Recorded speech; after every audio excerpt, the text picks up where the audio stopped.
এবার জানার চেষ্টা করব যে যদি সত্যি সত্যি পরিস্থিতি খারাপ হয়, যদি যুদ্ধের দিকে এগোয়, তাহলে কিভাবে এই শেয়ার ধস থেকে নিজেকে বাঁচাবেন।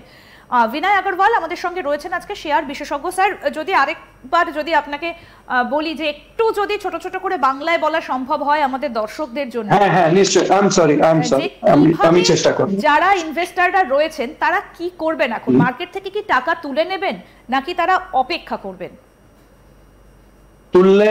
তুলতে আমি কোনোদিনই বলবো না। And if you are sitting on, अगर আপনার কাছে কিছু সারপ্লাস আছে, 1/4 of your surplus invest now and sit on cash।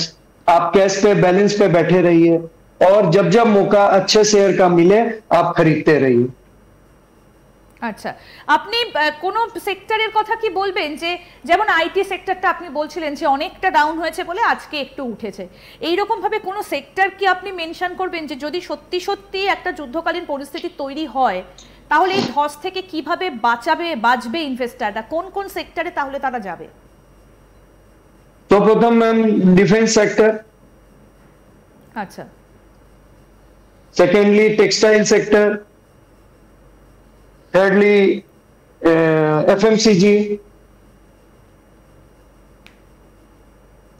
These are few sectors where we, and you see all sectors have a sub sector में কিছু কিছু একটু ভালো শেয়ার আছে, যদি আপনি নিচনে পান কিনে নিন, ভালো কোম্পানিটা কিনে রাখবেন, এই ইন্ডেক্সটা আগেই যাবে। কিভাবে ইনভেস্টররা বুঝবে যারা নতুন এখন ঢুকতে চাইছেন মার্কেটে যে কোনটা ভালো কাজ করছে একটা সেক্টরের মধ্যে, কিভাবে বুঝবে?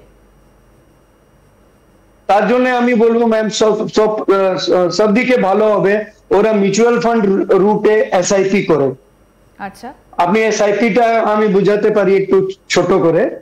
আপনার 500 টাকা থেকে আপনি এসআইপি খুলতে পারবেন, এন্ড তারপরে যত টাকা আপনার সুবিধা আছে প্রত্যেক মাস ওখানে দিতে পারেন, প্রত্যেক উইক দিতে পারেন।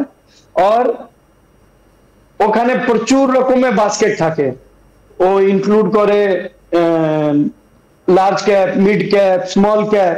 যদি আপনি বুঝেন না কিছু, আপনি ও মাল্টি ক্যাপ, আপনি ওটা একটু চুনে ওখানে ইনভেস্ট করে দিন। আপনার প্রত্যেক মাসে প্রত্যেক উইক যা আপনি চুজ করবেন সেখানে আপনার ব্যাংক থেকে টাকা গেলে ওখানে ইনভেস্ট হয়ে যাবে। সো এসআইপি মাধ্যমে না আপনাকে ব্রোকারের উপর ডিপেন্ড করতে হবে না কোনো অ্যাডভাইজারের উপর ডিপেন্ড করতে হবে। এই ফান্ডরা সেবি দ্বারা, সেবি একে মানে সেবি এজ এ রেগুলেটর, তো ওরা ভালো করে ফান্ডটা চলায়। আর আপনার ইনভেস্টর মানে সব ফান্ডের উপর একটু ফান্ড ম্যানেজার থাকে, ওরা পড়াশোনা করে ইনভেস্ট করে। কোন কোন মিউচুয়াল ফান্ডের কথা আপনি বলবেন এই মুহূর্তে? এখন আমি বলবো আপনি ফ্লেক্সি ফান্ড এন্ড ব্যালেন্স ফান্ডে ইনভেস্ট করতে বলতে পারেন আপনার ইনভেস্টর থেকে। আচ্ছা, ফ্লেক্সি এবং ব্যালেন্স আপনি এইটার কথাই বলছেন। কিসে যাবে, মিড ক্যাপে না স্মল ক্যাপে? তিনটেই মিক্স নিয়ে নেবে। ফ্লেক্সি ক্যাপ মানে তিনটেই mix, large cap, mid cap, small cap. হ্যাঁ, কিন্তু গত কয়েক মাস ধরে আমরা সেপ্টেম্বরের পর থেকেই দেখছি যে মার্কেটের একটা নিচের দিকে যাওয়ার একটা প্রবণতা দেখা যাচ্ছে। এইটা কতদিন পর্যন্ত চলবে? কবে থেকে মার্কেট আবার উঠতে শুরু করবে?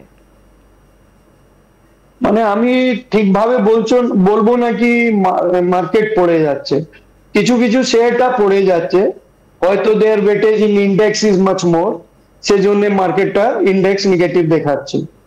কিন্তু বোঝাতে পারলাম? কিন্তু যা কোম্পানিটার রেজাল্ট ভালো আসছে না, এবার দেখা গেল Q3 number, quarter 3rd number কোম্পানিটার রেজাল্টটা খুব ভালো ছিল না। তো যার কোম্পানির রেজাল্টটা ভালো ছিল না সে কোম্পানিটা ভাবটা পড়েছে।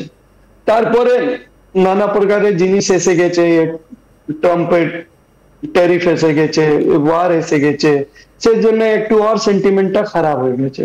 नहीं तो let me tell you to your investor, मंदी कोनो दिन इन हिस्ट्रीते मंदी कोनो दिन 2 साल বেশি টিকে থাকলো না। মানে শর্টেস্ট মন্দি বেশি চলে না, মন্দা 2 বছরের বেশি একটা না চলে না মার্কেট। আবার এটা হিস্ট্রি বলছি, হিস্ট্রি। আচ্ছা, এন্ড শর্টেস্ট ছিল 3 মাস। আচ্ছা, তো রেস্ট ইজ দ্য তেজি। সো আই বিলিভ, আমি ভাবি কি ইন্ডিয়ান স্টোরি তো ঠিকই আছে, আমরা যেরকম প্রোগ্রেস করছি সেটা ঠিকই আছে। আর এ মাঝখানে এরকম একরকম জিনিস আসবে যাবে ম্যাম। আপনার মনে আছে কোভিড? একদম, হ্যাঁ। কোভিডে ম্যাম মার্চ 12, মার্চ 23, মার্চ 16 হুম 3000 পয়েন্ট ফল করেছে। হুম মার্চ 12 2020, মার্চ 16 2020, মার্চ 23 2020, মোটামুটি কাছাকাছি 3000 পয়েন্ট ফল করেছে। হুম और मार्च 23 से 4000 पॉइंट फॉल করেছে। और इंडेक्स ছিল 26000। और সেপ্টেম্বর আস্তে আস্তে ম্যাম ওটাও আমরা পার করে গেলাম। আর আজকে আপনি দেখছেন কোথায় আছে ইন্ডেক্স? 24,000-এর নিচে। 24,000-এর নিচে ছিল সেন্সেক্স, আমি কথা বলছি ম্যাম। আচ্ছা, আপনি সেন্সেক্সের কথা বলছেন। হ্যাঁ, তো সেন্সেক্স 24,000 ছিল ওর মধ্যে ওর টাইমে। হুম আর এখন আজকে দেখুন কোথায় আছে সেন্সেক্স। আচ্ছা, और মানে জানুয়ারি 20-এ ম্যাম 41,000 সেন্সেক্স ছিল। হুম কোভিড পড়লে মার্চে 25,000 সেন্সেক্স হয়ে গেছে। হুম আর তারপরে আমরা সাল আস্তে আস্তে নভেম্বর 20-এ আমরা 40,000 হয়ে গেলাম। হুম এন্ড 21-এ আমরা 60,000 বের করে গেলাম। এন্ড এখন 70-80 79,000-এর আশেপাশে রয়েছে আজকে সেন্সেক্স। আশেপাশে রয়েছে। অর্থাৎ it is not a very মানে it is a very recent story. America, Japan, China, Russia, এই 4টে দেশের সঙ্গে কি কোনো সম্পর্কিত রয়েছে ভারতীয় মার্কেটের এই মুহূর্তে ওঠাপড়া? আমি একটু বিদেশের মার্কেটগুলো সম্পর্কে যদি আমাদেরকে একটু বলেন। নিশ্চয় ma'am. Now we are A global economy. Post 2010 we have truly become global. Of course we have our own benefits and our own some jewels of the company, but what affects America, what affects others, because we trade in dollar, আমরা কি ডলারই তো trade করছি ma'am. তো যদি আমেরিকাতে খারাপ হয়ে গেল তো আমার তো ডলার ট্রেড আছে, আমার সবাই থেকে তো তেল নেওয়া দেওয়া আছে, এক্সপোর্ট ইম্পোর্টের ব্যাপার আছে। তো যেখানে আমরা ওয়ার্ল্ড ইকোনমি সঙ্গে জড়িত, একটু বেশি কম আমার ওখানে কিছু হলে আমার একটু এফেক্ট পড়বে।